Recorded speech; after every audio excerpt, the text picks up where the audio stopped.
Welcome to Mythic Slumber, your sanctuary for adult sleep stories.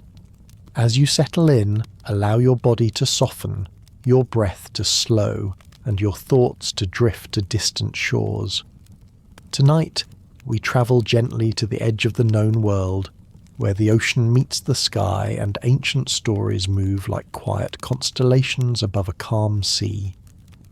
We follow the journey of Perseus, the son of the golden rain, a boy who grew into a hero not through brute strength, but through wisdom, patience, and a mirrored shield.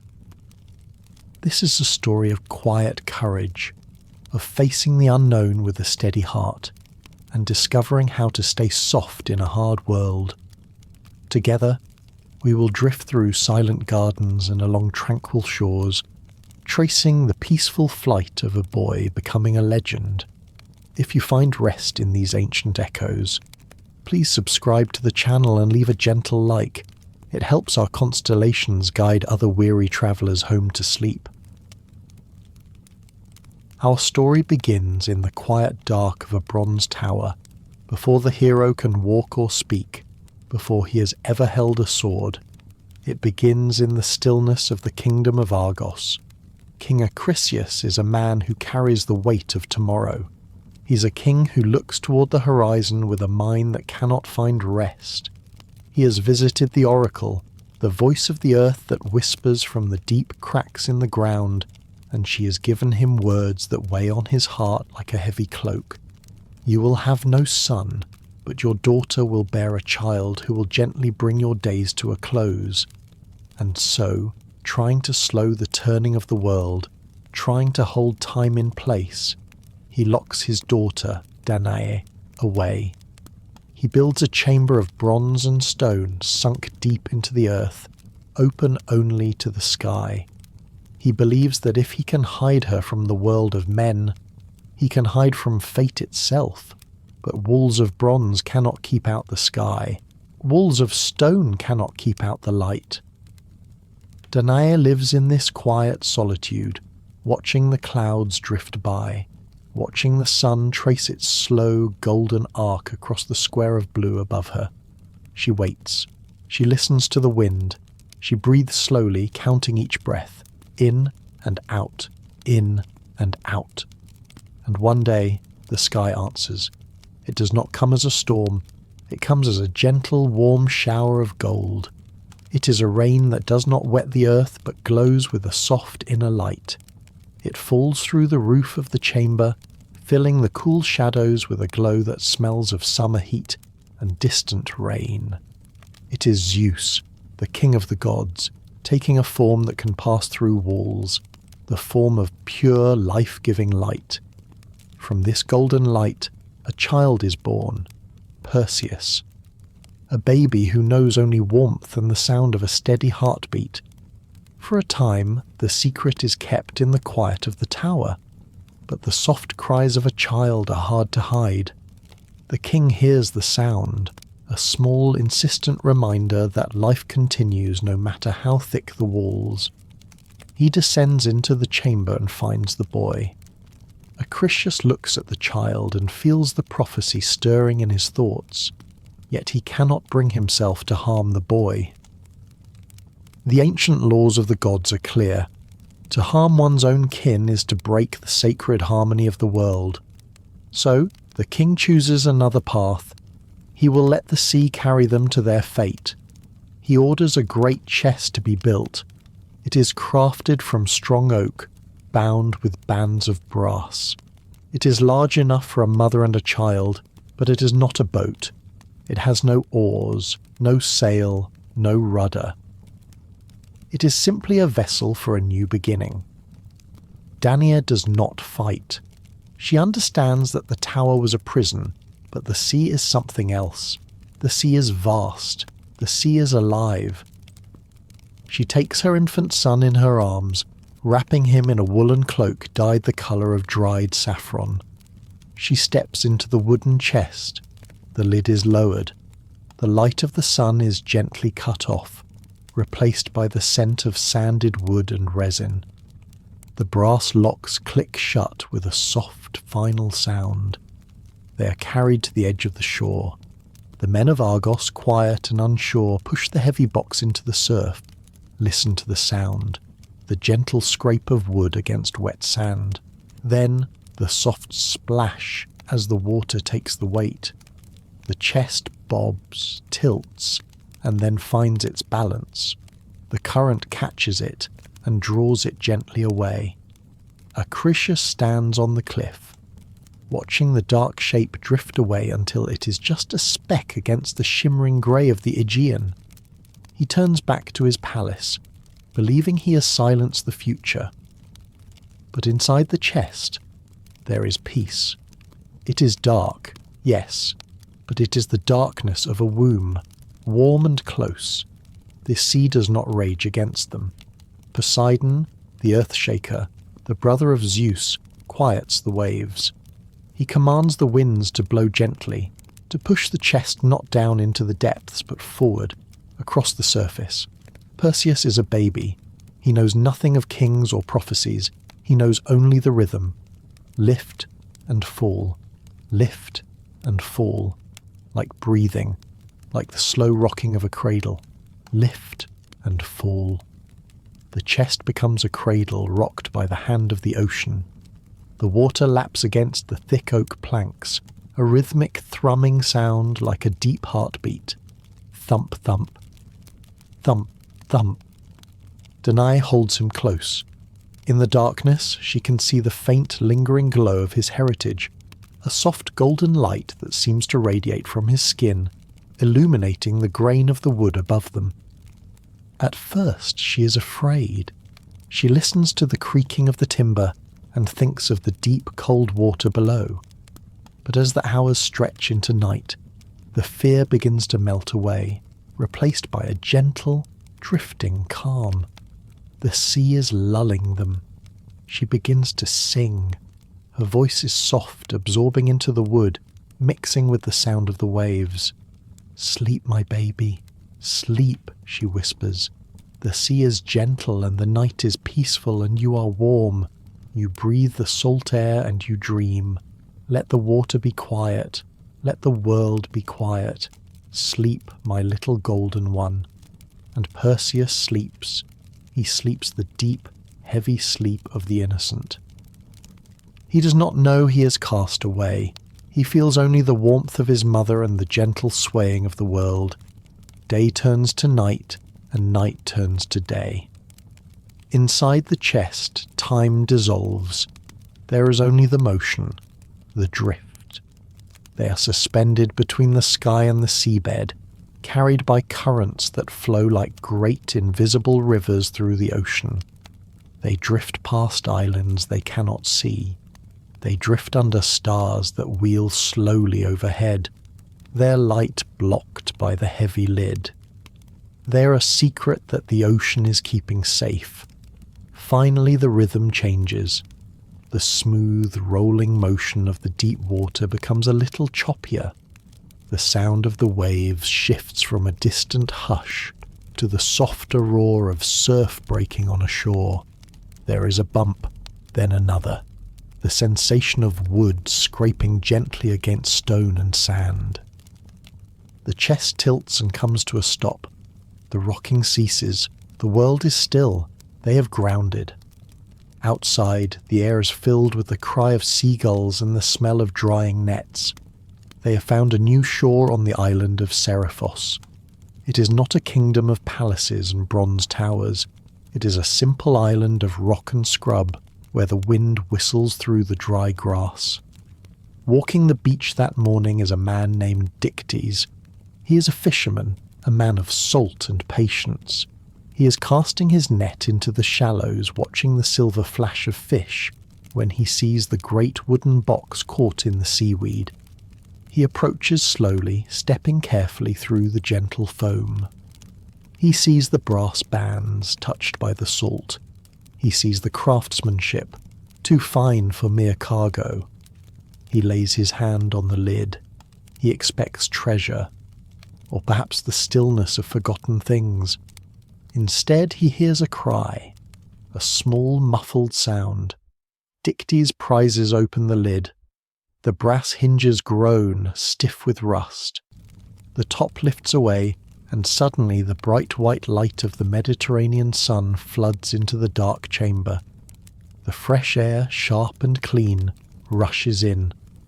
Danae blinks, shielding her eyes.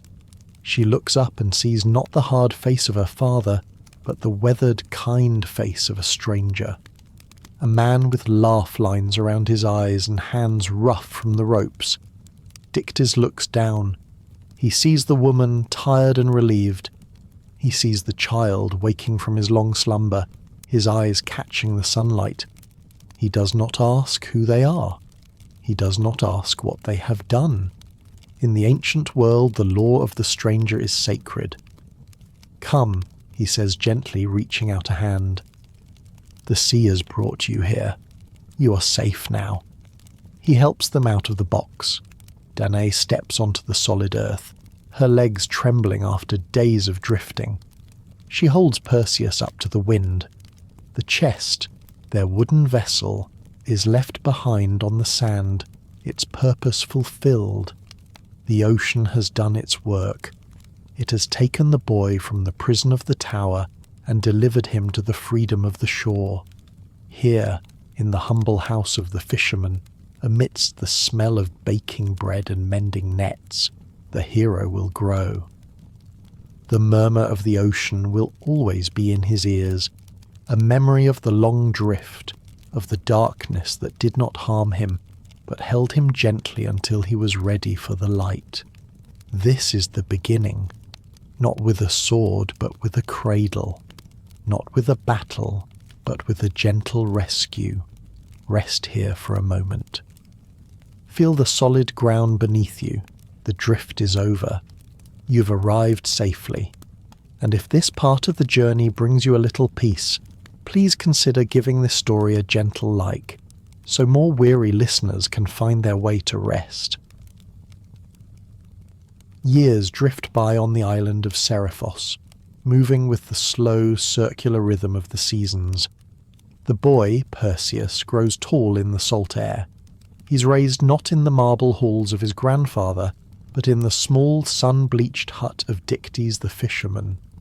His childhood is a tapestry of simple, quiet things: the mending of nets by the doorway, the smell of drying fish in the warm breeze, the sound of the wind rattling the dry stalks of the fennel plants on the hillside. He learns the language of the sea. He learns to read the soft gathering of clouds over the horizon and to feel the turning of the tides in his bones. His skin turns bronze under the Mediterranean sun, and his hands, like his foster father's, become rough and capable, marked by the friction of wet ropes and the sharp spines of the catch. There is a peace in this life, a steady, grounding humility. He forgets the bronze tower. He forgets the chest.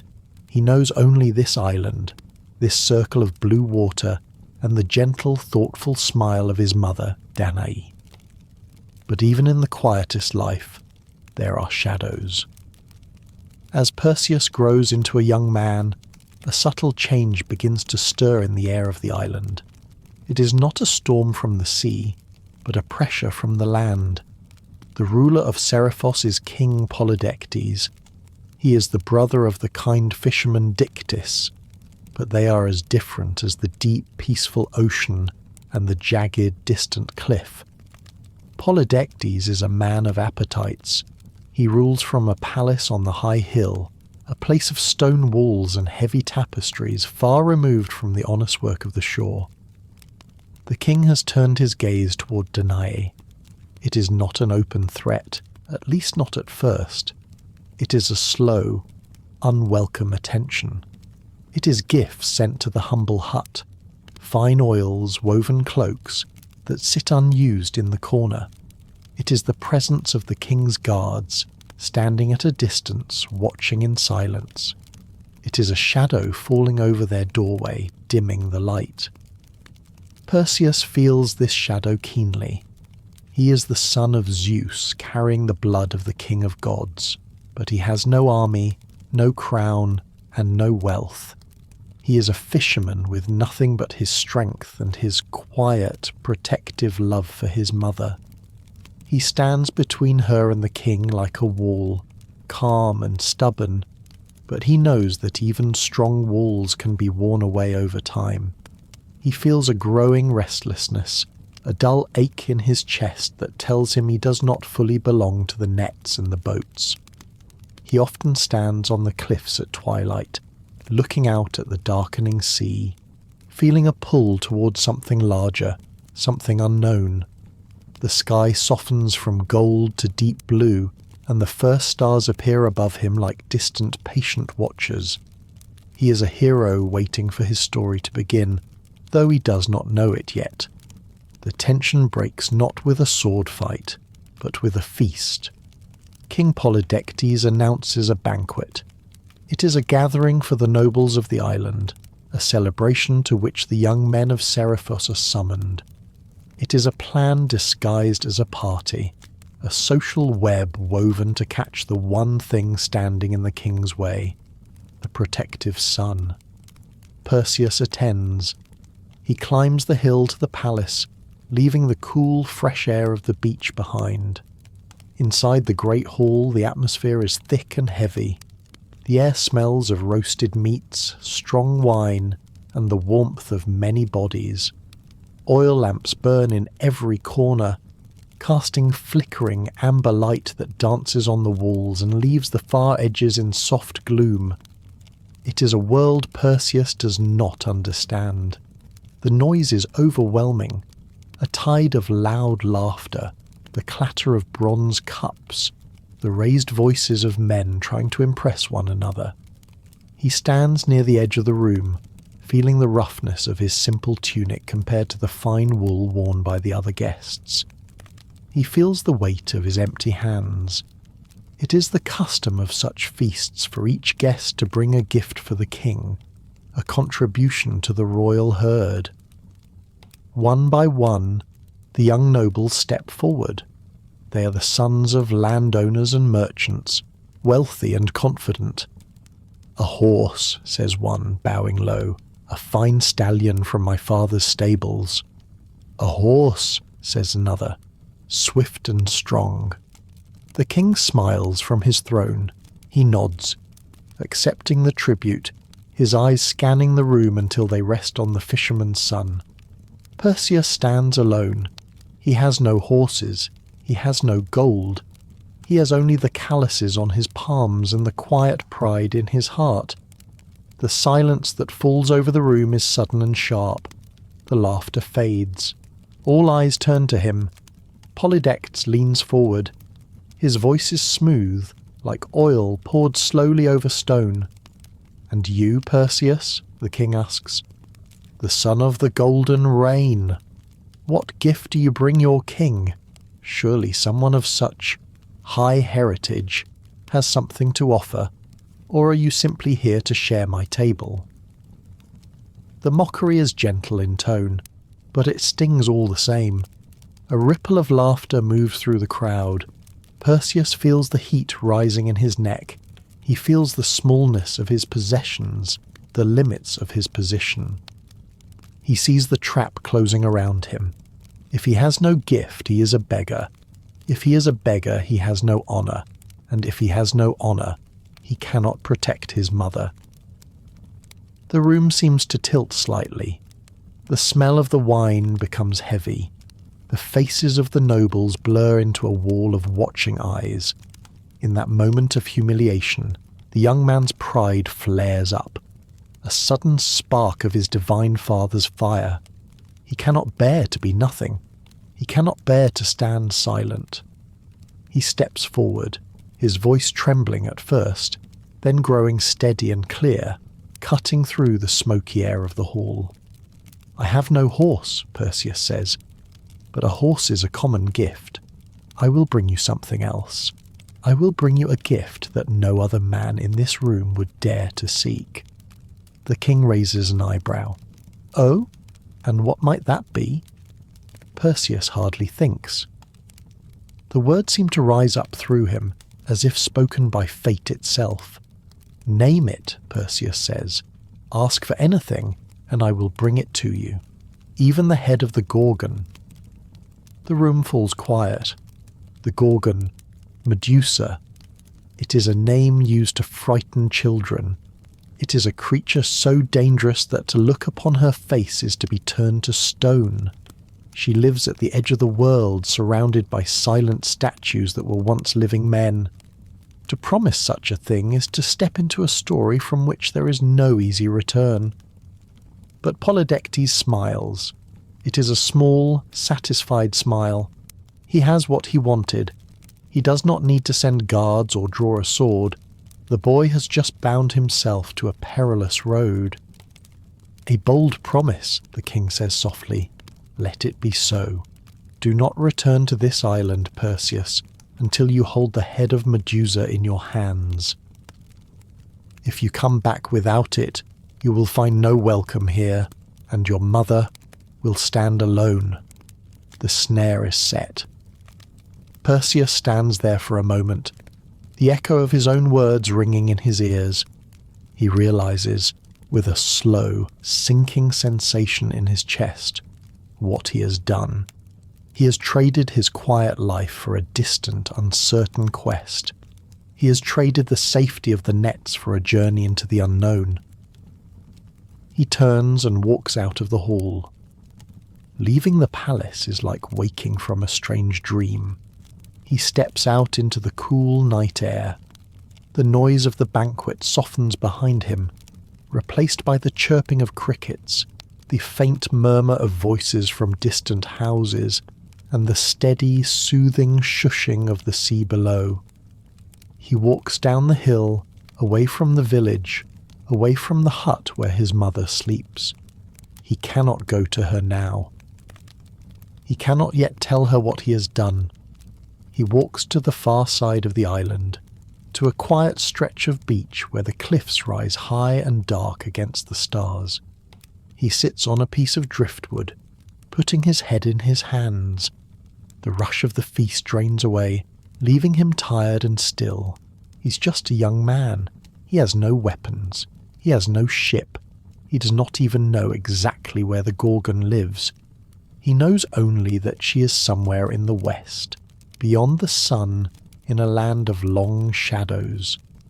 He looks at his hands, fishermen's hands used to nets and oars. How can these hands defeat a creature he cannot safely look at? The helplessness moves through him like a slow tide. He feels the weight of his promise, the size of the world, the quiet spread of the night. For a moment he feels very small, and yet he is not entirely alone. As he sits there in the dark watching the white foam of the waves, the air around him begins to change. The wind softens, the sound of the sea grows muted, as if the world is holding its breath. A soft light begins to gather on the beach, not the golden light of his birth, but a cool, silvery luminescence, like moonlight drawn closer to the earth. Perseus lifts his head. The gods have been listening. The journey has begun. But for now, in this quiet moment between the rash promise and the divine arrival, there is only the young man and the broad breathing ocean. He draws in a slow breath of salt air and lets it out again, gently. He accepts the fear. He accepts the night. He stands up, brushing the sand from his legs, and turns to face the waiting dark, ready to take his first step.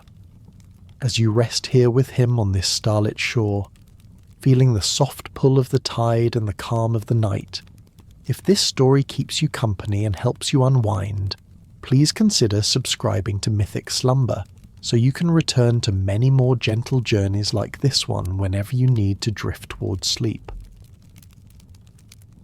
The night deepens on the lonely beach of Seriphos. The sounds of the village have long since faded, softened by distance and dark. There is only Perseus, the sand, and the endless rhythmic breathing of the sea. He sits on the driftwood log, the rough bark pressing gently into his palms. The silence of the island feels immense, like a vast, soft blanket that has settled over the world. Above him, the stars are clear and bright, quiet fires that seem to watch from far away as a young man wonders about the promise he has made. Perseus looks at his hands. They are empty. They are hands that know how to tie a knot, how to gut a fish, how to mend a tear in a net. They do not yet know how to hold a sword. They do not know the paths that lead to monsters. He feels the weight of the task he has accepted, to find a creature that lives beyond the sun, to face a gaze that turns life to stone. It feels unreal, like a dream that lingers just after waking, a step toward the edge of the known world. Heavy feelings settle on him. They draw his head down, they curve his spine. Perseus closes his eyes, listening to the waves dragging the pebbles back and forth, in and out, in and out. The sea breathes with him. Then the air shifts. It is subtle at first, a change in the temperature, a gentle pause in the breeze. The smell of the salt spray is joined by something else, a hint of ozone, of fresh rain on warm stone, of olive wood and ancient polished metal. A soft light blooms on the sand to his right. It is not the warm, flickering orange of a torch, nor the pale blue of the moon. It is a steady, silvery luminescence like a star that has stepped down to rest upon the earth. Perseus lifts his head. He blinks against the glow. Standing there, hovering just above the white foam of the surf, is a young man. He is beautiful, with a face that seems always close to a smile, full of mischief and quick intelligence.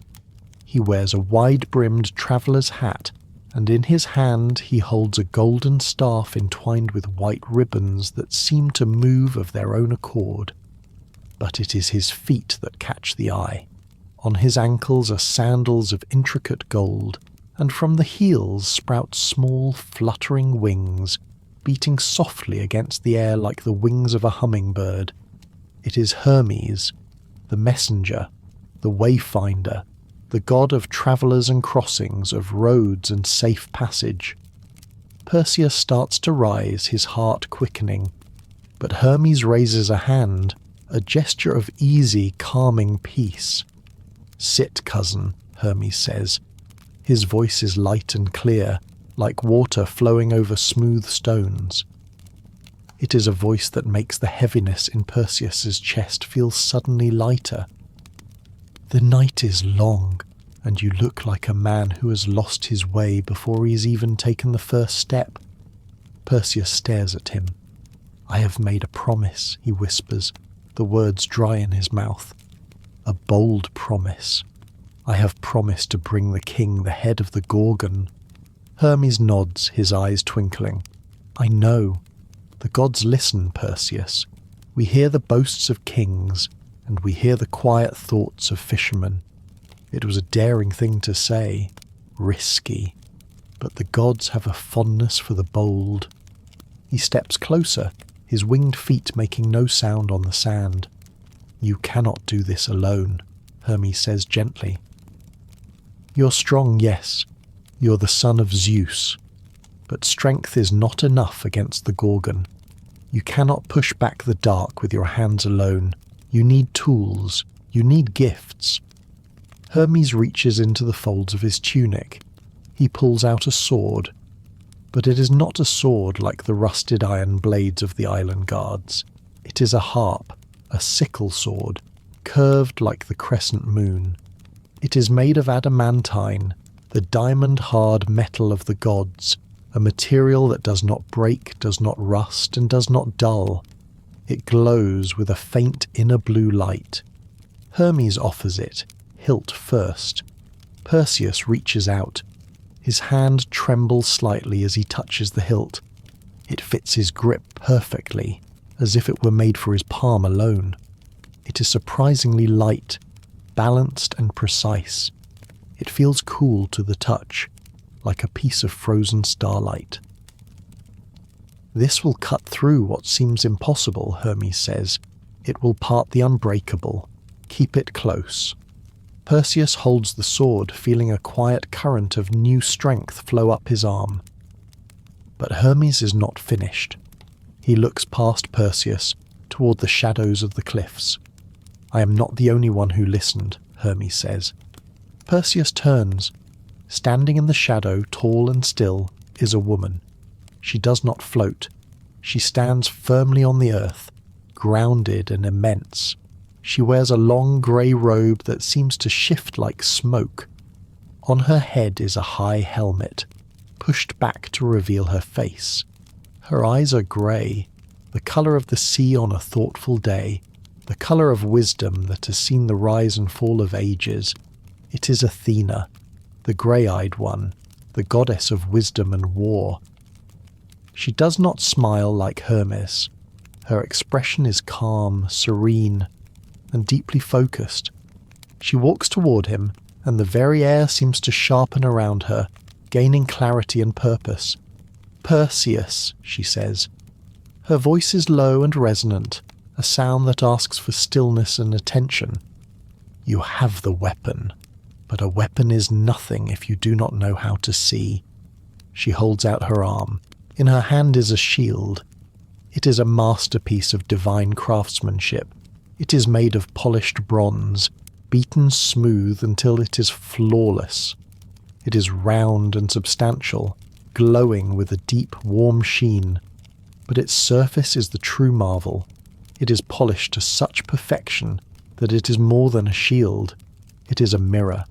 It reflects the stars above with perfect clarity. It reflects the face of Perseus, wide-eyed and wondering. It reflects the quiet space between thought and action. "The Gorgon," Athena says, handing him the shield, carries a curse in her eyes. To look at her directly is to be frozen. To see certain horrors of the world face to face without any filter is more than a human heart can hold.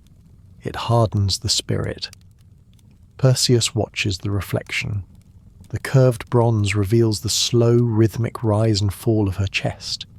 The snakes rest their heads on her cheeks, like pets seeking warmth. "You must never look at her," Athena says, her gaze steady on his. "Not for a second. Not even a glance. If you face her with your bare sight, you are lost." "Then how?" Perseus asks softly. "How do I face what I cannot look at?" Athena touches the rim of the shield. "You look here," she whispers. "You look at the reflection. You look at the image, not the source. The mirror will show you where she is. The mirror will show you the moment to strike. But because it is a reflection, it cannot harm you. It is the truth, softened. It is the world, seen through the mind." She pauses, letting the lesson sink in. "This is the gift of wisdom, Perseus. To see the danger without letting it consume you. To face the monster by turning your eyes aside. Use the shield. Trust the mirror. It will guide your hand when your eyes must be guarded." Perseus nods slowly. He understands. He holds the curved sword in one hand and the polished shield in the other. He's no longer just a fisherman. He's been equipped by the gods. He's balanced now. The sharp edge of action and the reflective surface of thought. Hermes steps forward again, adjusting his hat. "You have the blade," Hermes says. "You have the mirror, but you still need to find her, and you will need swiftness. For that, you must go to the nymphs of the west. Only the grey sisters, the grey, know the way to the nymphs." He points to the north, toward the open sea where a soft mist is gathering. "Go to the land of twilight," Hermes says. "Find the sisters who share one eye. Use your wits, cousin. Use the gifts. We will be watching." And just like that, the light begins to fade. The silver glow of Hermes dims. The clear presence of Athena softens back into the shadows of the cliffs. The scent of ozone and olives drifts away on the wind, replaced once again by the smell of salt and seaweed. Perseus is alone on the beach again, but he is not the same. The heaviness that pressed on him earlier has lifted.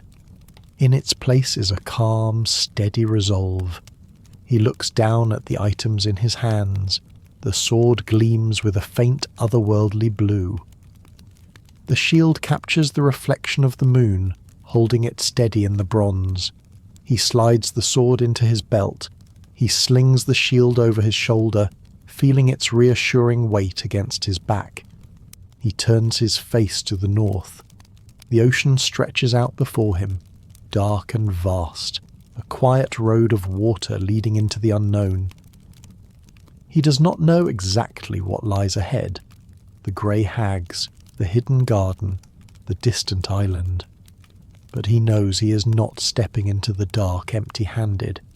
He has the tools to continue. He has the mirror to see safely. He walks down to the water's edge. He finds a small boat, pushes it into the surf and begins to row.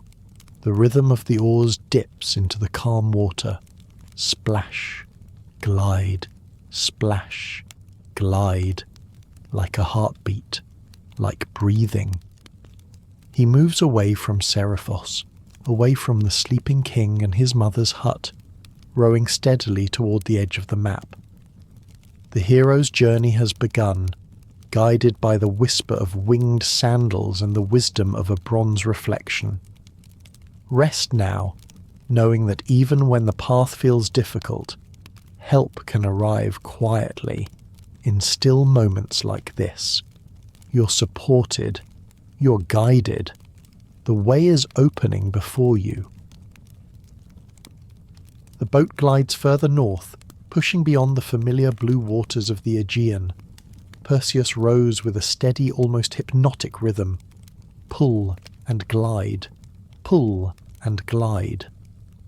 Slowly the world around him begins to change.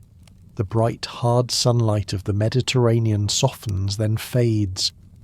The water beneath the hull turns from a sparkling turquoise to a deep, quiet slate grey. He is leaving the world of men.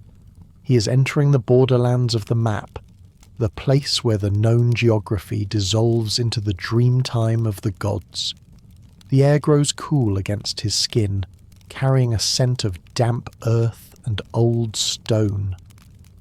A mist begins to rise from the surface of the water, thin wisps at first, curling like smoke around the oars, then thickening into a soft white wall that blurs the horizon. There is no clear sun here. There are no visible stars. There is only a gentle silver-grey twilight. It is a land where time does not march forward in hours and minutes.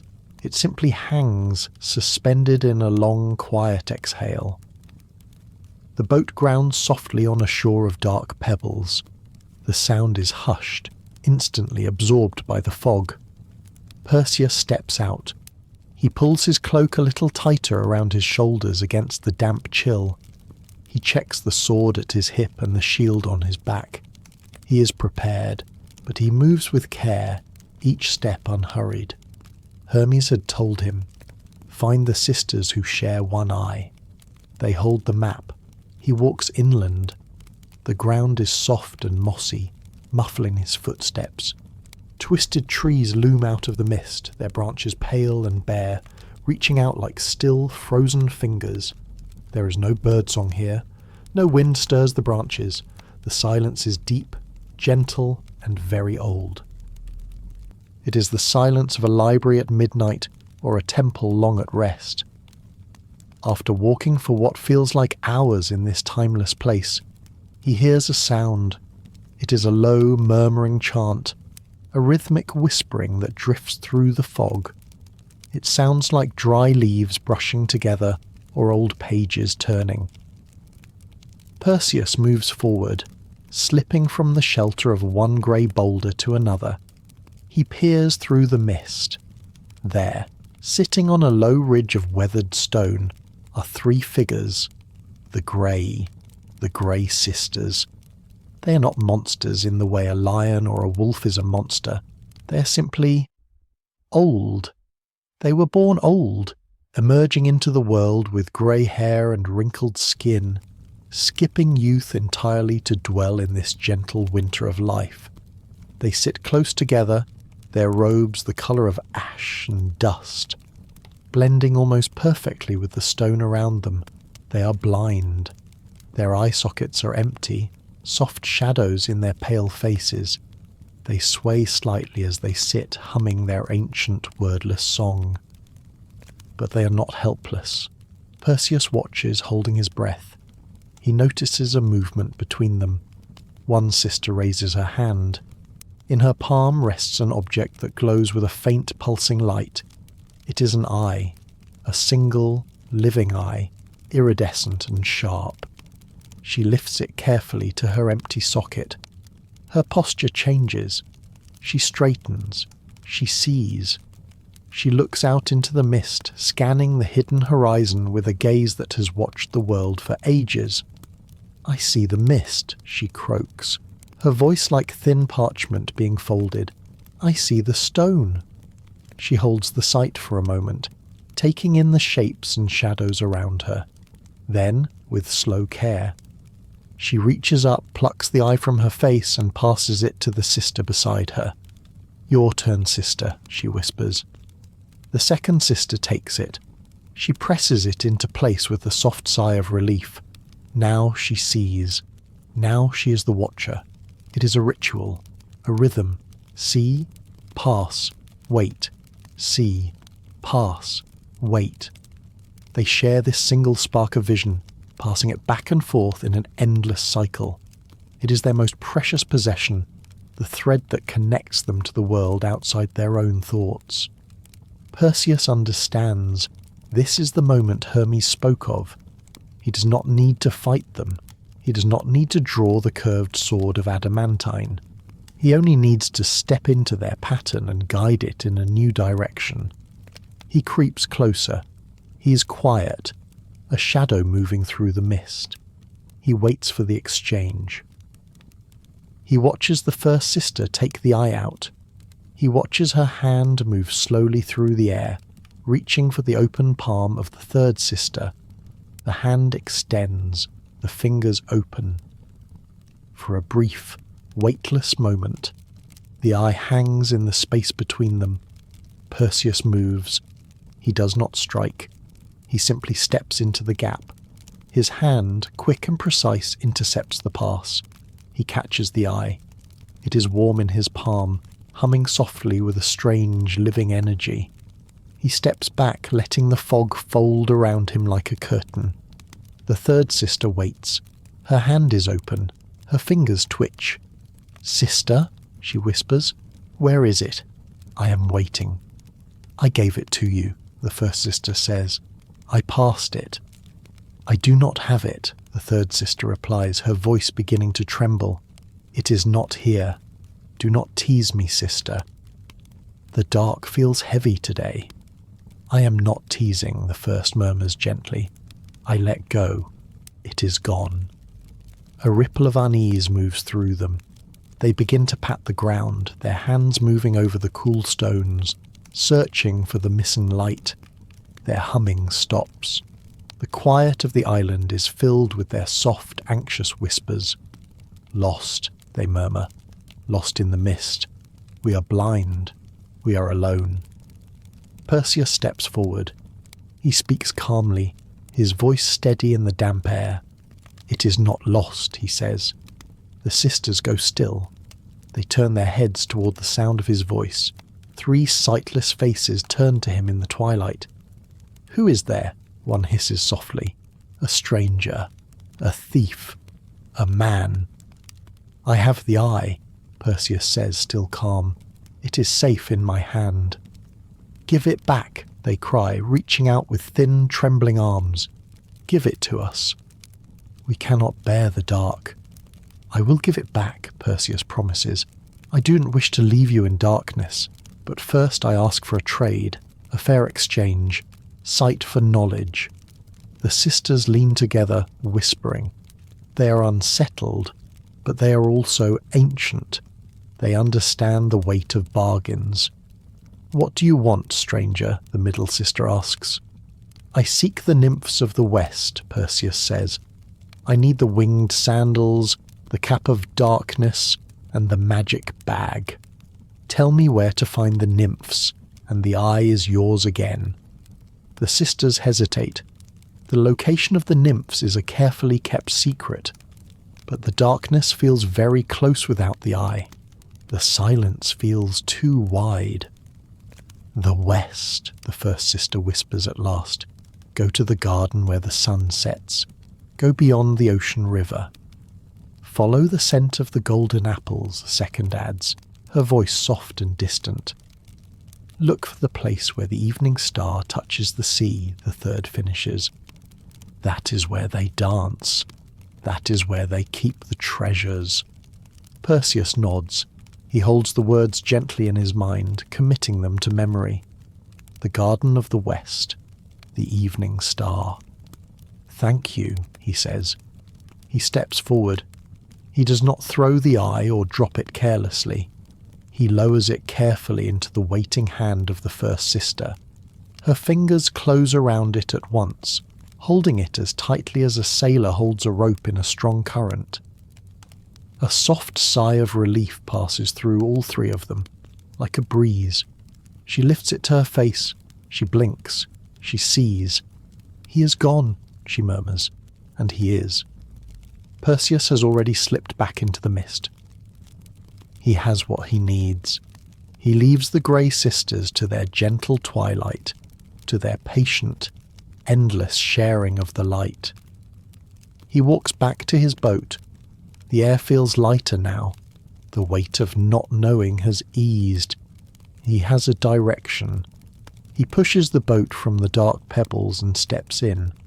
The hull rocks once, then steadies. He rows away from the grey shore, guiding his small craft back toward the faint, distant brightness of the open ocean. Behind him, the fog closes in again, wrapping itself once more around the island of the Greya. They remain in their quiet place, passing the eye from hand to hand, guardians of the first secret on the long road to the Gorgon. The hero moves on. The map inside his mind is slowly filling in. Ahead of him waits the west, and the place where the sunset lingers on the edge of the world. Perseus rows away from the grey shore of the Greya, guiding his small boat back into the open sea. The mist, once heavy and cold, begins to thin. The stillness of the twilight world falls behind him, replaced by the familiar rhythmic shushing of the water against the hull. But he is not returning to the bright, harsh sunlight of the Mediterranean. He is following the instructions of the blind sisters. He is heading west, toward the edge of the map, toward the place where the sun goes to rest. As the hours pass, the sky above him begins to change. The deep blue of the ocean merges with the horizon that is forever caught in the moment of sunset. The light turns to liquid gold, then to a deep velvety purple, and finally to a soft glowing amber. The air grows warm. It is not the dry heat of the desert, nor the humid heat of the swamp. It is a sweet, fragrant warmth, like the breath of an oven baking bread, or the scent of a garden after a summer rain. He smells it before he sees it. The wind carries a perfume so rich and gentle, it seems to settle on his skin. It smells of jasmine and crushed pine, of honey and ripe pears. But beneath it all is a clearer, brighter scent, the smell of apples. Not the apples of the earth, but apples grown in soil watered by nectar. The boat drifts onto a shore of golden sand. The water here is crystal clear, glowing with the reflected light of the eternal evening. Perseus steps out of the boat. He has arrived at the Garden of the Hesperides. It is a place of deep peace. Great trees with silver bark rise from the grass, their leaves whispering in the gentle breeze. Vines trail from the branches, heavy with flowers that open only for the twilight. In the centre of the garden stands the sacred tree, its branches bowed low under the weight of the golden apples of Hera. They glow with a soft internal light, pulsing gently like resting hearts. Perseus walks through the tall grass. He feels the tension of the journey draining out of him. The fear of the Gorgon, the shadow of the king, the chill of the mist. It all feels very far away here. He hears singing. It is a melody of 3 voices, weaving together in perfect harmony. The Hesperides appear, the nymphs of the west. They are the daughters of the evening star, and they shine with the same soft, distant beauty. They wear robes of saffron and violet, the colours of the fading day. They do not fear him. They do not reach for weapons. They are the guardians of the treasures, and they have been expecting him. The gods have sent word. "Welcome, traveller," the eldest says. Her voice is like the sound of a harp. "You have come a long way to find the tools of the air." Perseus bows. "I have come for the gifts," he says softly. "I have a promise to keep." The nymphs smile. They lead him to a grassy bank beside a quiet pool. They ask him to sit. There is no hurry here. In the west, time is a slow river. One by one they bring the treasures forward. First, the youngest nymph brings a bag. It is called the cabesis. It looks simple at first, a pouch made of silver leather, woven with threads that shimmer in the twilight. But as Perseus takes it in his hand, he realizes its true nature.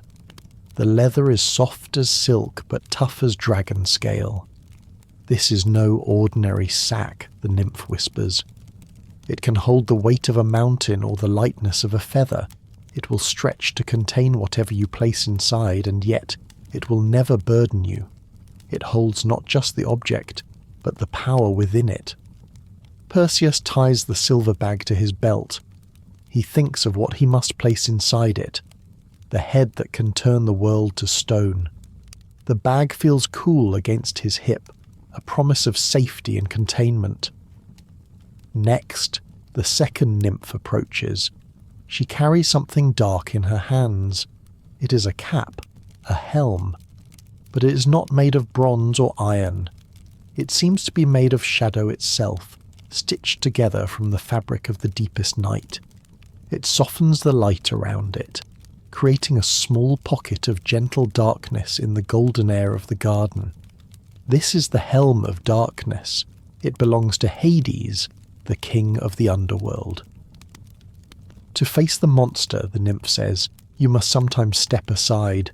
You must become a quiet breath in the wind. She hands it to him. Perseus holds it. It feels weightless, like holding a handful of smoke. When you wear this, she explains, you do not just become invisible to the eye. You become invisible to the world. You slip between the cracks of perception. You are nowhere, and you are everywhere. It is a cloak of perfect safety. It is the peace of the unobserved. Perseus places the helm carefully into the silver bag for now. He will need it soon enough. Finally, the eldest nymph returns. She carries the last and greatest gift, the winged sandals, the teleria. They are beautiful, crafted from fine, supple leather that has been dyed the colour of the dawn. They are laced with straps of beaten gold, but at the heels, sprouting from the leather, are wings. They are not mechanical wings. They are living things, feathers of white and gold, soft and vibrant, fluttering gently even as the nymph holds them still. They beat with a quiet, eager rhythm, yearning for the sky. The earth is heavy, the nymph says. To face the Gorgon, you must leave the earth behind. You must walk on the wind. She places them at Perseus's feet. He unlaces his old, worn fisherman's sandals, the sandals that have walked the rocky paths of Seriphos and the wooden deck of the boat. He sets them aside. He slides his foot into the first winged sandal. The sensation is immediate. It is like stepping into cool water or stepping onto a cloud. The leather moulds instantly to his foot, warm and secure. He laces the golden straps up his calf. As he ties the knot, he feels a gentle lightness in his leg. The muscles soften. The weight of his bone and flesh seems to ease. He puts on the second sandal. Now the sensation spreads through his entire body. He feels a slow, pleasant shift in his centre of gravity. The ground, which has always been his solid anchor, suddenly feels less necessary. The wings at his ankles begin to beat a little faster. Flutter, flutter, flutter. A soft humming sound fills the air. Perseus stands up, or rather, he tries to stand. But as he pushes against the grass, he does not stop rising. He lifts 1 inch, 2 inches, a foot. He hovers there, suspended in the golden air of the garden. He laughs, a quiet, surprised sound of pure joy. It is the dream of every child realized. He is flying. He tilts his weight forward, and the sandals respond instantly. He glides over the pool, his reflection moving clearly across the water below. He tilts back and he rises toward the silver branches of the trees. He's clumsy at first, like a bird learning to leave the nest. He wobbles, dips, and turns. But the sandals are intelligent. They want to fly. They correct his balance. They steady him against the breeze. He learns gently. A slight shift of the toe sends him higher, while a simple flex of the heel slows him down. He begins to ride the currents of the air with the same instinct he once used to navigate the currents of the sea. He circles the garden, rising steadily into the air. Below him, the nymphs watch with calm, knowing smiles. He sees the golden apples glowing softly in the twilight, and further out, his own boat resting small and still on the sand. He understands that he will not need the boat anymore. The sea has carried him as far as it can. He settles, light as a feather, onto the grass. He feels quietly strong. He has the sword to cut, the shield to see, the bag to carry, the helm to hide, and the sandals to fly. The fisherman has changed. The hero within him is awake. "Go now," the eldest nymph says, her voice drifting up to him. The wind is waiting. The Gorgons live on the island of Sarpedon across the deep ocean. Do not linger, Perseus. The gifts are yours, but the courage must be your own. Perseus nods. He checks his gear one last time. Sword at the hip, shield on the back, bag and helm secured. He looks toward the open ocean, toward the distant horizon where the night is waiting. He bends his knees and pushes off. This time he does not hover. He rises smoothly, lifting through the canopy of the garden. The wind moves past his ears, cool and soothing. He ascends until the garden becomes just a speck of gold in the distance. Higher still he reaches the clouds, finally bathed in the last gentle light of the sun. He turns his body and glides forward, leaving the west behind, flying toward what waits ahead. The air supports him. The silence of the sky wraps around him. He is a soft streak of bronze and gold, a quiet traveller moving through the upper air, heading toward the island of stone. Rest now. Imagine the feeling of weightlessness. Imagine the earth falling away, leaving you light, free, and safe in the arms of the wind. The flight from the Garden of the West is long and lonely. Perseus travels through the upper currents of the air, suspended in the vast star-speckled space between the ocean and the heavens. The wing sandals beat with a steady rhythm, flutter, sweep, carrying him eastward, back toward the darkness.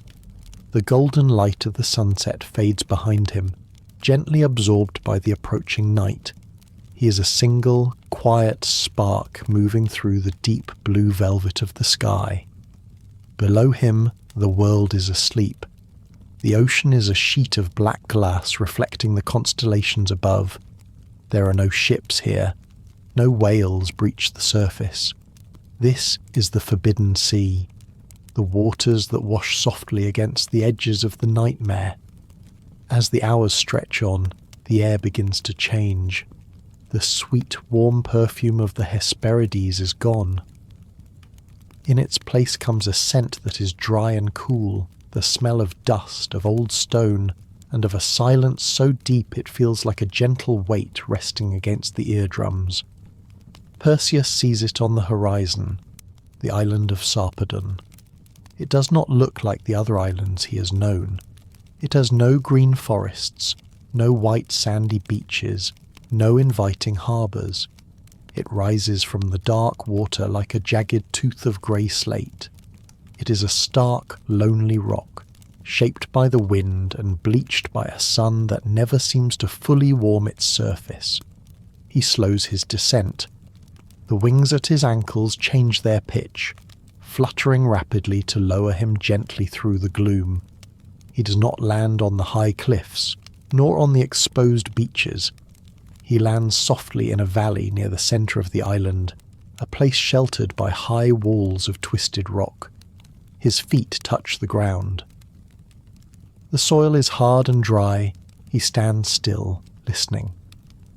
On Seriphos the night was full of sounds, the crickets, the owls, the surf. Here there is nothing. No wind rustles the dry thorns, no birds call out. The silence is complete. It is a blanket that softens even the sound of his own breathing. He draws the curved sword, the harp, from his belt. Its blue adamantine glow is the only light in the valley. He unslings the shield of Athena from his back and slides his arm through the straps. He takes a step. Crunch. The sound of his sandal on the gravel is surprisingly loud. He pauses, heart beating faster. But nothing moves. The darkness stays calm. He begins to walk deeper into the valley. And now the shapes begin to appear out of the gloom. At first they look like trees or strange rock formations. But as he draws closer, the blue light of his sword reveals the truth. They are statues. He's walking through a garden of stone. To his left stands a wild boar caught in mid-charge. Its tusks are bared, its muscles tensed under the stone skin, its eyes wide with a fury that has been still for centuries. Every bristle on its back is rendered in perfect grey detail. It is not a carving. It is a life, paused. To his right stands a man. He wears the armour of a soldier from an age long past. He stands with his arm raised, as if shielding his eyes from a sudden brilliant light. His mouth is open in a silent shout of warning. Perseus moves past him, careful not to touch the cool stone. He notices a bird, a hawk, that must have been swooping down from the sky when it met the gaze. It lies on the ground now, a perfect sculpture of feathers and talons, still and complete. Further on, a lion crouches low, frozen mid-prowl. Beside it stands a stag, its head turned in eternal surprise. It is a museum of the lost, a gallery of lives interrupted. There is a quiet sadness here. These were living, breathing creatures. They had heartbeats. They felt the warmth of the sun and the sting of the rain. And in a single heartbeat, in the blink of an eye, they were transformed. The blood in their veins turned to stone. The breath in their lungs drifted away. They are held in an eternal present, waiting for a dawn that will never come to free them. Perseus feels a wave of pity. He understands now why Athena gave him the shield. This is not a battle against a beast. It is a meeting with a force of nature that can erase life. He moves deeper into the garden. The statues become more frequent. Men who tried to be heroes, adventurers who sought the treasure, they stand in clusters frozen in various moments of fear and defiance, and then the valley opens up into a wide, flat clearing. In the centre of the clearing, surrounded by the silent audience of stone figures, lie the Gorgons. There are 3 of them, Stheno and Euryale, the immortal sisters, and Medusa, the mortal one. They are sleeping. Perseus stops. He crouches behind the stone form of a kneeling archer. He does not look. He remembers the warning. You must not look at the monster, only at the reflection. He raises the bronze shield. He angles it carefully, catching the faint starlight and the glow of his sword. The surface of the shield is a perfect mirror. In the curved bronze, the scene behind the rock is revealed to him, softened slightly, shaped like a dream, but clear enough to see. He sees them. They are monstrous, yes. Stheno and Euryale are immense, their bodies covered in scales that shimmer like brass. They have great wings of gold folded against their backs, the feathers sharp as knives. Their hands are claws of bronze. They breathe slowly, a rasping metallic sound that gently breaks the silence of the isle. But in the centre lies Medusa. Perseus watches her reflection in the shield, and his breath catches in his throat. He expected a demon. He expected a creature of pure ugliness. But Medusa is beautiful. Her face, pale and still in sleep, possesses a haunting, quiet loveliness. Her features are classic and refined, her skin smooth as marble. She looks like a sleeping princess, like a woman who could be loved. But then the movement catches his eye. Her hair. It is not hair. It is a nest of living vipers. Even in her sleep they are awake. They coil and uncoil around her face, a slow halo of dark green and black. They move softly, like seaweed drifting in a gentle current. Their tongues flick out, tasting the air. Flick, flick, sensing the warmth of the intruder. They hiss quietly, a sound like steam escaping a vent. Sssss. The contrast is heartbreaking. The peaceful human face and the crown of venomous serpents. She's a victim of the gods, cursed by Athena long ago for a desecration in a temple. She carries death in her eyes, but in her sleep she looks only lonely. Perseus watches the reflection. He sees the rise and fall of her chest. He sees the snakes resting their heads on her cheeks, like pets seeking warmth. He feels the weight of the moment. He is not just ending a monster. He's closing a long story of suffering. He's about to change the stillness of this island forever. He checks his grip on the sword. It feels cold and sure. He checks the wing sandals. They flutter softly, ready to lift him. He looks into the mirror. He focuses. He cannot look away from the bronze. He must trust the reflection. He must trust that the image is true. The world narrows down to the circle of the shield. The grey stone, the brass scales, the sleeping face, the moving snakes. He takes a slow breath. He prepares to move.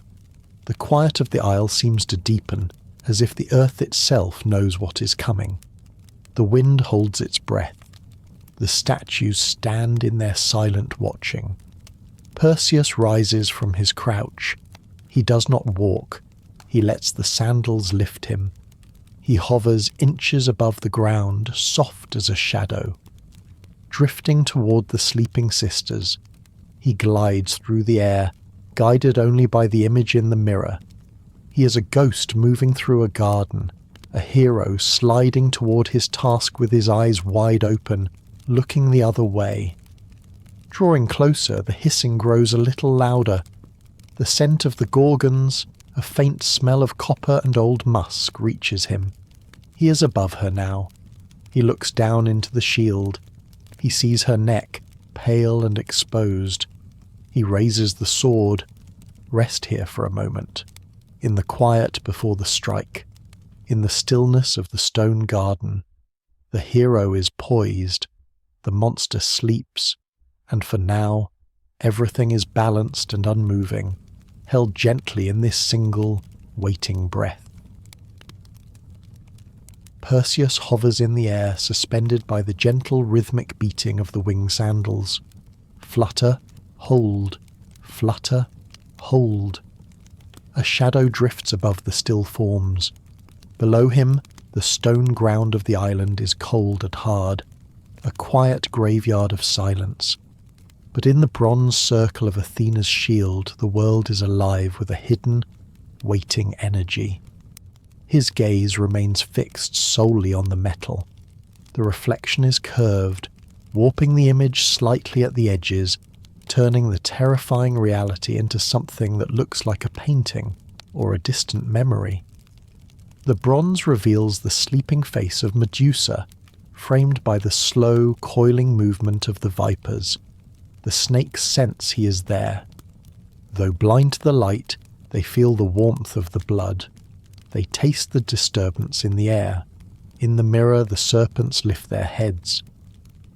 A dozen forked tongues flicker out, tst, tst, tst, tasting the scent of the intruder. A low, collective hiss begins to rise, sounding like dry sand shifting in a wind. Medusa stirs. Her brow furrows. A hand tipped with bronze claws twitches in her sleep. The moment hangs by a thread. Perseus grips the hilt of the harp, the adamantine sword. It feels cool and steady in his palm, humming with a faint divine power. It is not a weapon made for wild battle. It is a tool crafted for a single, precise purpose. Drifting lower, the sandals obey his slightest thought, aligning him perfectly over the sleeping form. He forces his eyes to stay anchored on the reflection. It requires every ounce of his will to trust the shadow over the substance, to aim at the image in the mirror while the reality lies breathing beneath his feet. Taking a deep, steadying breath, he finds the stillness in his center, the quiet place the fisherman Dictys taught him while waiting for a fish to find the net. The arm rises, the blade lines up in the bronze glass, and then the release. It is not a hacking blow, it is a single, fluid arc of blue light. The diamond hard edge meets the gorgon, passing through flesh and bone as effortlessly as if they were water. There is no scream, there is no struggle. It is done. Perseus closes his eyes. Reaching out blindly with his left hand, he searches for the silver bag, the kibisis. His fingers find the weight he has come for. The snakes brush lightly against his knuckles, still moving but already fading from life as he guides the prize deep into the magic sack. The drawstrings are pulled tight. The silver leather seals. The power is contained. Only then does he open his eyes. Still suspended above the ground, he looks down at the body. And here, in this quiet place, something wondrous happens. The myths tell us that Medusa was pregnant, carrying the children of Poseidon, the lord of the sea. When the curse is broken, when the prison of her monstrous form is released, the life within her is freed. From the wound there is no torrent of horror. Instead, there is an unfolding of light. It begins as a white mist glowing with the softness of the moon. It curls and gathers, rising from the body like steam rising from a winter lake. Perseus watches, calm and astonished as the mist takes shape.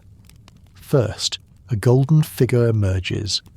Chrysaor, the warrior with the golden sword. He appears for an instant, bright and sure, and then slips away, disappearing into the shadows of the world to follow his own path. But then comes the second figure. From the white light steps a horse, but it is not a horse of the earth. It is a creature of pure, snowy white, its coat gleaming like pearl. It shakes its mane, and droplets of light scatter like tiny stars, and from its shoulders great powerful wings unfold. They are the wings of a swan, but vast and strong, spanning the width of the clearing. It is Pegasus. The winged horse rears up, its hooves touching the stone with a clear ringing note, like a silver bell heard from far away. It neighs, a sound of pure, unbridled freedom that gently echoes off the canyon walls. For a moment, Pegasus does not move. He simply breathes, as if learning the world for the first time. His wings tremble, catching the faint starlight, and the feathers ripple like a field of snow stirred by a gentle wind. The newborn creature turns its head toward Perseus, not in fear, but in recognition, as though sensing the shared thread of divine blood that binds them. It is a moment of impossible beauty in the heart of the desolate island. From the monster, beauty has risen. From the stone, flight has been born. But the sound of the hooves has broken the stillness. On either side of the fallen Medusa, the other two sisters begin to stir. Stheno and Euryale are immortal. They cannot be killed. And they are waking. The bronze scales rustle like armor plates shifting together. The golden wings on their backs open with a heavy snap. They rise from their slumber, their brass claws touching the rock. Witnessing the fallen form of their sister, they cry out. It is not a human cry. It is a raw sound of grief that carries through the valley, a high, piercing note of sorrow that shakes the nearby statues. The stone archer fractures. The frozen lion splits along its mane. They turn their terrible faces upward. They cannot see Perseus. He wears the helm of darkness now, the cap of invisibility, but they can sense the change in the air. They launch themselves into the sky. Perseus does not wait. Banking gently to the left, the winged sandals answer at once. He rises, moving smoothly toward the grey sky. Below him, the Gorgons circle like restless wasps, clawing at the empty air, seeking the unseen figure. Their golden wings beat the air into swirling patterns, lifting clouds of dust that curl around the newborn Pegasus. But Perseus is swift. He is light. He climbs higher, leaving the garden of stone behind. He does not look back. Holding the silver bag close to his side, he carries the steady weight of what rests inside. The wind moves past his ears, cool and bracing. Passing through the layer of gloom that hangs over the island, he emerges into the upper air, where the stars are waiting. Safe for now, he lets the breath he was holding slip free. The impossible promise has been kept. But he is no longer the boy who sat on the driftwood log. He has taken a life to save a life. He has seen the face of danger in the mirror and remained whole. He turns south. The wind cradles him. The silence of the high sky wraps around him once more, soothing the last traces of tension in his blood. Below him, the island of Sarpedon shrinks into a dark speck on the black ocean. The cries of the sisters fade, softened by distance. There is only the rhythm of the flight now. Flutter, sweep, flutter, sweep. Rest here. In the safety of the escape. You are hidden. You are beyond reach. You are drifting high above the danger, carried gently by the quiet currents of the night. The island of the Gorgons falls behind, shrinking until it's nothing more than a dark pebble dropped into the vast, shimmering expanse of the sea. The cries of the immortal sisters fade, carried away by the wind, until there is only the silence of the upper air. Perseus flies on. He travels south now, leaving the cold, grey latitudes of the monster's home. The winged sandals at his ankles maintain their steady, tireless rhythm. Flutter, beat, glide. Flutter, beat, glide, carrying him through the vastness of the sky like a seed borne effortlessly on a gentle, warm current. As the hours pass, the world below him begins to change. The deep, dark blue of the ocean gives way to a lighter turquoise, tracing the coastline of a new continent. And then the water ends. Beneath his feet, the world turns to gold. He has reached the coast of Libya. He's flying over the great deserts of Africa. It is a landscape of breathtaking emptiness and ancient silence. Mile after endless mile of sand stretches out in every direction, a vast rolling ocean of deep ochre and glowing amber, baking slowly under the sun. The wind here is different. It is hot and dry, rising in soft columns from the warming earth. It catches the wings on his sandals, lifting him higher, allowing him to glide for long stretches without effort. Perseus is still wearing the helm of darkness. To the hawks circling below, to the lions resting in the shade of the rocks, he is nothing. He is invisible. He is a ghost in the wind, a ripple in the heat haze. He feels a strange sense of peace in this invisibility. He is gently detached from the world, suspended between the glowing sands and the vast blue dome of the sky. He is a secret traveller, passing through the kingdom of the sun without casting a shadow. But he carries a quiet burden. The silver bag, the kibisis, hangs at his side. It does not pull him down. The magic of the nymphs ensures it feels weightless, but he can sense the coolness radiating from it against his hip. He knows what rests inside, the face that pauses time, the eyes that freeze the heart.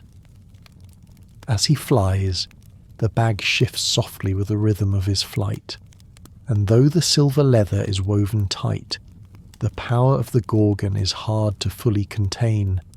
The myths tell us that as Perseus flew over the Libyan desert, drops of Medusa's blood seeped through the fabric. They fell from the sky like a strange crimson rain. Perseus watches them fall. He sees the red droplets catching the sunlight, turning and glinting as they descend thousands of feet toward the dunes. When they touch the hot sand, they do not dry up. They do not simply vanish. The blood of the Gorgon is potent with a deep, untamed energy, a spark of wild life falling from the heavens. Where a single drop meets the earth, the sand begins to shift. It stirs, and from the earth, a viper appears. These are the horned vipers of the desert, born from the blood of the monster. Perseus watches from his safe height as the desert below him comes alive with winding, sliding shapes. But he is far above the danger. He is the distant sower of serpents, passing over the land, leaving a trail of wildlife in his wake, yet remaining untouched by the venom. It is a reminder that his actions, even the heroic ones, leave a mark on the world. He has changed the landscape just by passing through it. The sun climbs to its zenith. The heat is immense. The air shimmers, softening the horizon so that the earth and sky seem to melt into one another. Perseus closes his eyes for a moment, trusting the sandals to guide him. He feels the sweat on his brow, cooling at once in the wind of his passage. He feels the immense solitude of the hero. He thinks of the fisherman's hut on Seriphos. He thinks of the cool, damp nets and the smell of the evening stew. It seems like a life lived by someone else, in a different age. Who is he now? He is the slayer of monsters. He is the rider of the winds. He is a man who carries death in a bag and life in his veins. He drifts. The afternoon stretches out long and golden. He flies over ancient cities that look like scattered toys in the sand.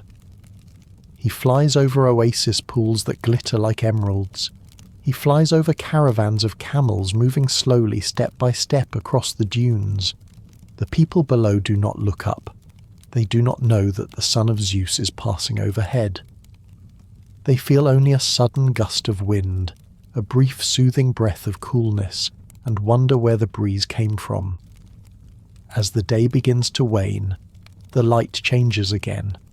The bright white glare of noon softens into a deep, rich orange. Long shadows begin to stretch across the dunes, turning the desert into a landscape of contrast, glowing crests and soft purple hollows. Perseus feels a heaviness in his limbs. The flight has been long. His mind is tired after the tension of the Silent Isle. He needs to rest, but where? The desert offers little shelter. To land on the sand is to invite the vipers he himself has scattered. To lie in the open is to be exposed. He scans the horizon looking for high ground, looking for the edge of the world, and there, in the distance, rising out of the heat haze like a wall built by giants, he sees them. Rest now. Imagine the deep, eternal stillness of the mountain. Feel the immense relief of finally putting down a heavy weight, letting it all go. You are strong. You are still. You are as steady and peaceful as the stone. The desert is vast, but it is not endless.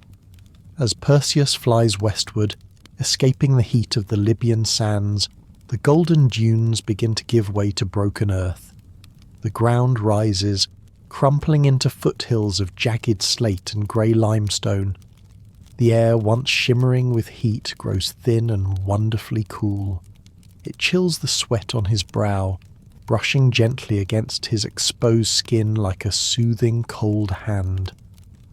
He is approaching the edge of the world. Ahead, blocking the sky like a fortress wall built by the gods themselves, stands a range of mountains. But as Perseus draws closer, the winged sandals beating a steady rhythm against the thinning atmosphere, he sees that the highest peak is not made of rock. It is a figure. It is a shape of flesh and bone, magnified to a scale that the mind struggles to comprehend. It is Atlas, the Titan, the brother of Prometheus. He kneels at the western edge of the earth, his massive knees sunk deep into the bedrock. His back is bowed, a vast arch of muscle and strain. His arms, thick as redwood trunks, are raised high above his head, and resting on his shoulders is the sky. Perseus slows his flight. He hovers in the cold twilight air, a tiny speck of warmth in the shadow of the giant. He watches the Titan, and for the first time on this journey, he feels a sense of awe that is mixed with a profound, aching pity. Atlas is not a monster. He is a prisoner. He has held this weight since the dawn of the New Age, since the war between the Titans and the Olympians ended. Zeus, in his victory, condemned Atlas to stand here, at the pivot point of the cosmos, and bear the crushing weight of the heavens so that the sky would not fall upon the earth. Perseus drifts closer. He can hear the sound of the Titan's labour. It is a low, constant vibration, like the deep, resonant sound of the earth itself shifting slowly in its sleep, far underground. It is the sound of absolute, unending exhaustion. The Titan's skin is weathered like old leather, cracked by the wind and the sun. His beard is a tangled forest of white hair, matted with the dust of centuries. His eyes are squeezed shut, tears of pain leaking from the corners to form rivers that cascade down his cheeks, freezing into glaciers in the cold mountain air. Perseus removes the helm of darkness. He shimmers into visibility, the blue light of the adamantine sword at his hip glowing softly in the dusk. "Atlas," he calls out. His voice sounds small, swallowed by the wind. The Titan does not move his head. He cannot. But his great eyes open slowly. They are vast and cloudy like pools of milk, filled with the weariness of eons. He shifts his gaze, focusing with difficulty on the gnat-like figure hovering before him. "Who breaks the silence?" the Titan rumbles. The voice vibrates in Perseus's chest, a deep bass note that shakes the snow from the nearby peaks. "Who flies where the eagles die?" "I am Perseus," the hero answers, "son of Zeus. I return from the island of the Gorgons. At the name of Zeus, a shadow of old memory crosses the Titan's face, but it is quickly replaced by fatigue. Hate takes energy, and Atlas has none left to spare. Zeus, Atlas breathes, the word escaping like a winter gale. The jailer. The king of lightning who put this world upon my neck. He shifts his grip. The sky creaks. The stars overhead seem to tremble. Go away, little godling, Atlas groans. Do not torment me with your freedom. Do not flutter your wings while my bones turn to dust. Perseus looks at the Titan's arms. They are trembling. The muscles are taut and trembling with effort, holding firm in a task that requires absolute, unyielding endurance. Every second is an eternity of effort.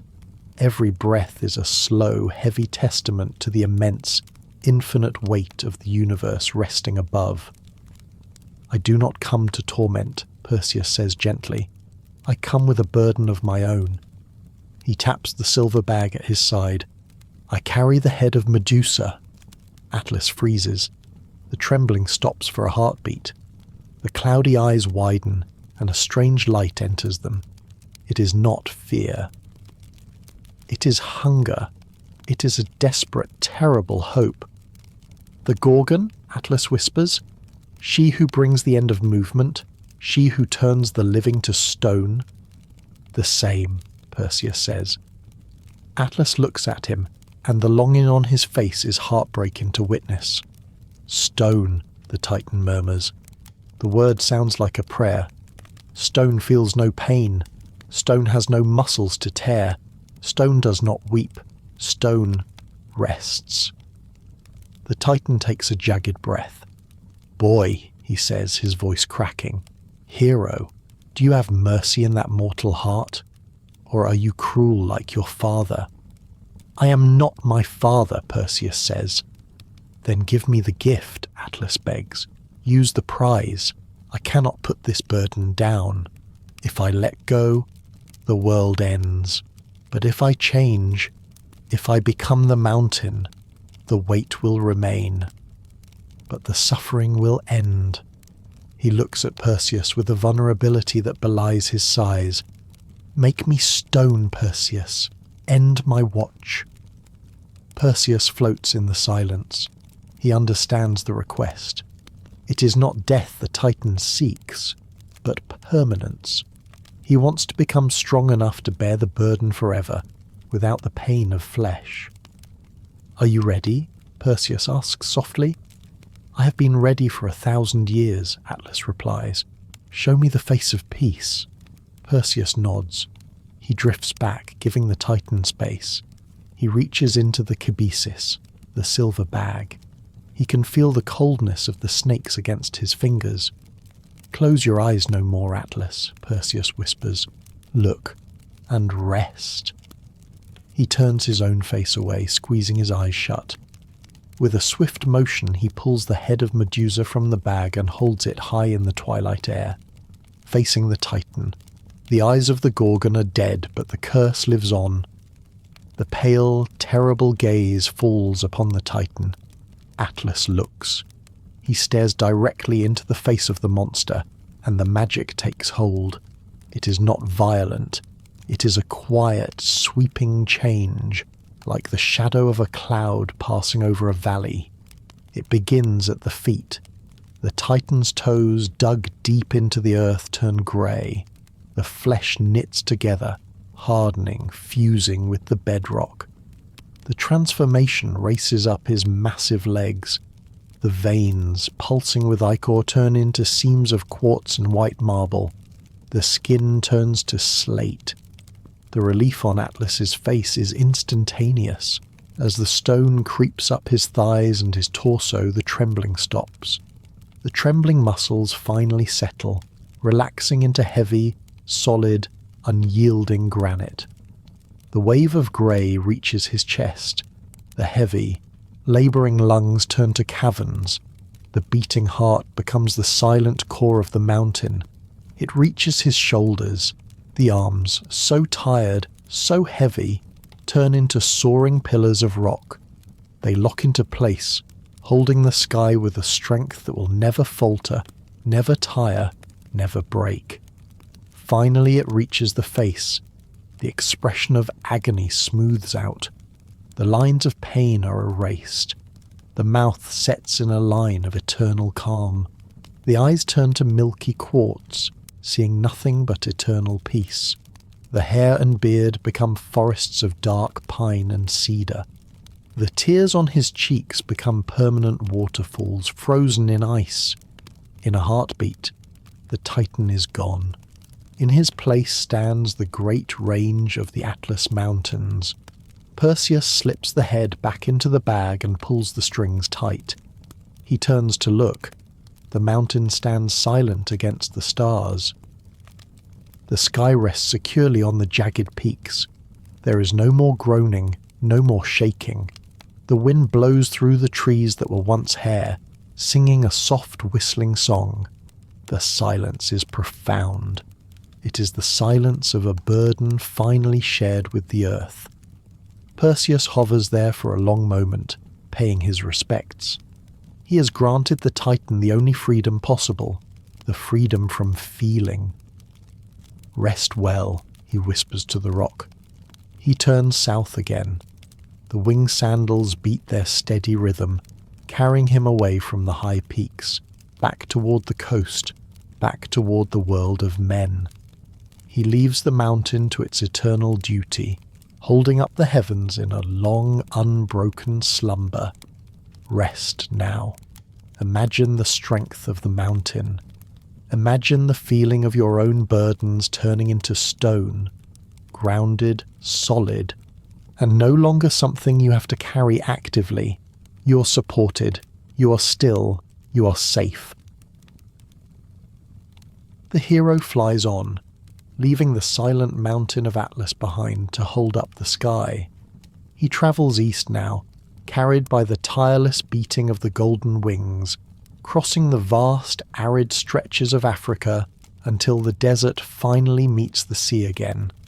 Below him, the coastline of Ethiopia rises from the water, a rugged wall of white chalk cliffs battered by the dark, churning waves of the ocean.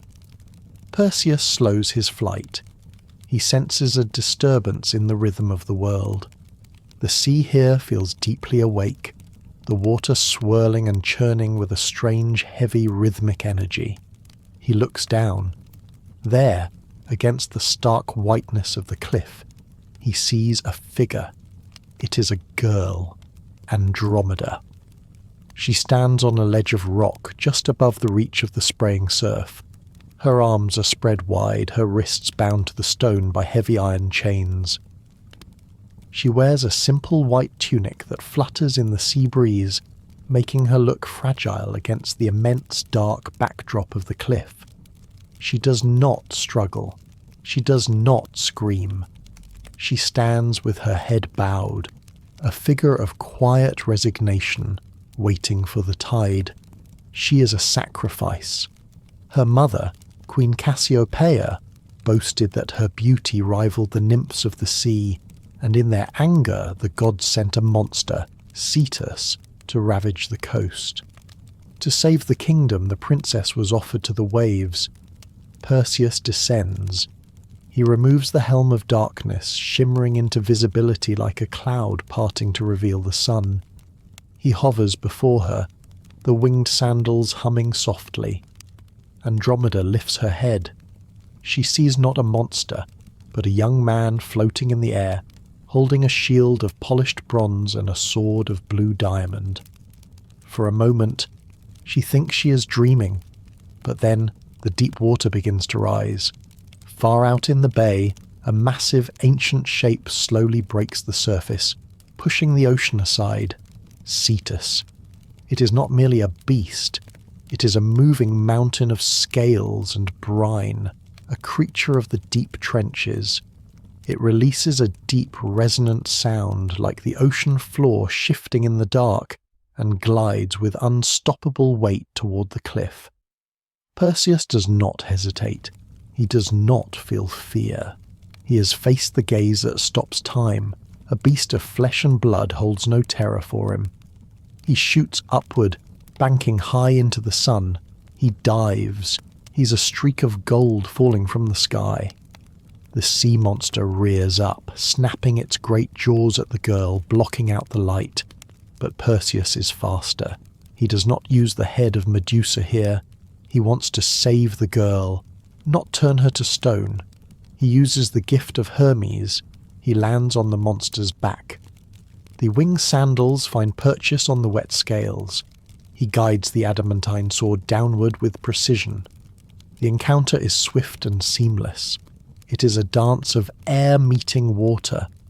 The creature rolls and turns, turning the sea to foam, but Perseus is lighter than the spray. He strikes, and the great beast shudders and slips back beneath the waves, dissolving into the dark depths from which it came. The roar fades. The sea grows quiet, lapping gently at the rock. Perseus lands on the ledge. With a single stroke of the diamond blade, he severs the iron chains. They fall away with a heavy clank. Andromeda falls forward, but he catches her. There are no words needed in this moment. He holds her steady as the wind whips around them. They look at one another, the boy from the sea and the girl from the rock, and in the silence of the rescue a new bond is formed, a promise of life after the shadow of death. The journey home is not solitary. Perseus flies, but he returns to the earth to bring Andromeda with him. Together they find a ship and sail north, back across the Mediterranean, back to the small island of Seriphos. The return is quiet. There is no fanfare. Perseus walks up the familiar path from the harbour to the palace of King Polydectes. He wears his traveller's cloak. The silver bag hangs heavy at his side. He enters the great hall. It is exactly as he left it. The torches flicker in the gloom. The air smells of stale wine and roasted meat. The king sits at the high table surrounded by his sycophants, the same men who mock the fisherman's son, the same men who laughed at his poverty. They are still laughing. Polydectes is leaning forward, his face flushed with wine, telling a joke. In the corner, shrinking into the shadows, stands Danae, Perseus's mother. She looks thin and frightened, a refugee in her own home. The laughter stops when Perseus enters. The king looks up. He squints, recognizing the young man he sent to die. "So," Polydectes sneers, his voice echoing in the sudden silence. "The fisherman returns. You've been gone a long time, boy. Did you get lost, or did you just run away?" The courtiers snicker. They see a dusty traveller. They do not see the hero. "I have returned," Perseus says softly. His voice is calm, steady, and devoid of fear. It is the voice of a man who has spoken with titans. "I have brought the gift you asked for." The king laughs, a dry, hollow sound that echoes flatly against the stone walls. "You lie. No man faces the Gorgon and lives. You have brought me nothing but empty words. Get out of my hall, boy, before I have you cast out into the night where you belong." Perseus looks at his mother. He sees the relief in her eyes, but also the terror. He looks at the king. He sees the cruelty that will never change, the rot at the heart of the island. "I promised you a gift," Perseus says. "I keep my promises." He steps to the centre of the room. The courtiers lean in, mocking and curious. "Close your eyes, mother," Perseus says clearly. Danae obeys. She hides her face in her hands.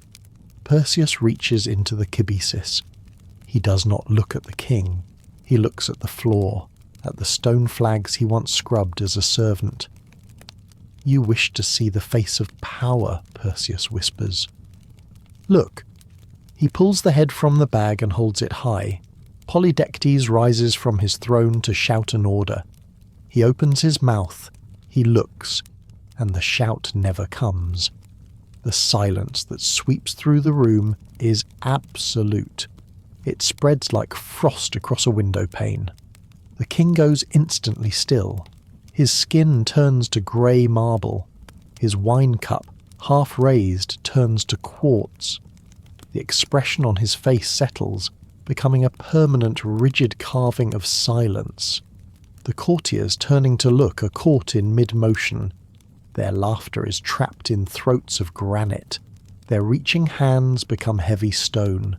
In the span of a single heartbeat, the noisy, cruel court becomes a tomb. The heat leaves the room, replaced by the cool, permanent chill of the statue garden. Perseus slips the head back into the bag. The threat is gone. The shadow is lifted. "It is over," he says. Danae lowers her hands. She looks around the room, a gallery of stone figures silent and harmless.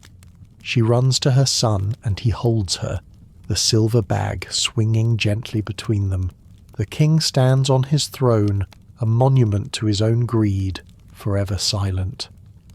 The island of Seriphos is at peace. Dictys, the kind fisherman, is made king, ruling with the gentle wisdom of the tides. But Perseus knows that he cannot keep the gifts of the gods. Power such as this does not belong in the hands of a mortal man, even a hero. It is too heavy. It is too dangerous. He goes one last time to the lonely beach where the journey began. Hermes and Athena are waiting. They do not shimmer or fade. They stand solid in the evening light, watching him with approval. Perseus unbuckles the winged sandals. He hands them to Hermes. He feels the weight return to his feet, the good, solid weight of the earth. He hands over the helm of darkness and the silver bag. "You have flown well, cousin," Hermes says, taking the gifts. "The air will miss you." Then Perseus turns to Athena. He holds the curved sword and the polished shield, and with great care he hands her the head of Medusa. Athena takes it. She does not hide it away. She places it upon the centre of her shield, the aegis. There, on the divine armour, the face of the Gorgon changes. It is no longer a curse. It becomes a symbol of protection, a ward against evil. The beauty and the terror are fused into wisdom. "You have seen the world through the mirror," Athena says. "Now go and live in it." Perseus returns to Andromeda. They do not stay in the palace of stone. They leave the myths behind to live a mortal life, full of quiet days and starry nights. And so, the story of the boy in the chest comes to an end.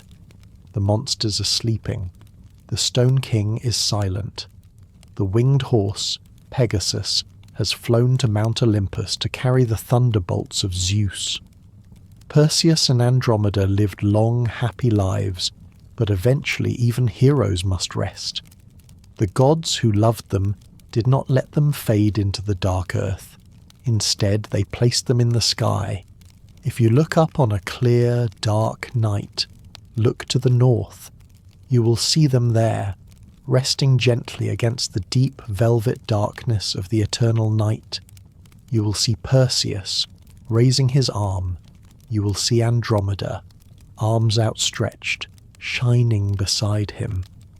You will see Cassiopeia, the vain queen, and even the sea monster, now just a drift of faint stars. They are drifting there still, turning slowly with the great wheel of the heavens. They are high above the worry of the world, watching over the travellers and the dreamers. The journey is over. The sandals are put away. The mirror is covered. The sea is calm, lapping gently at the shores of your mind. The wind has settled into a soft, steady rhythm. Breathe in slowly and breathe out completely. You are safe. You are grounded. You are home. Rest now, under the light of the ancient stars. Good night.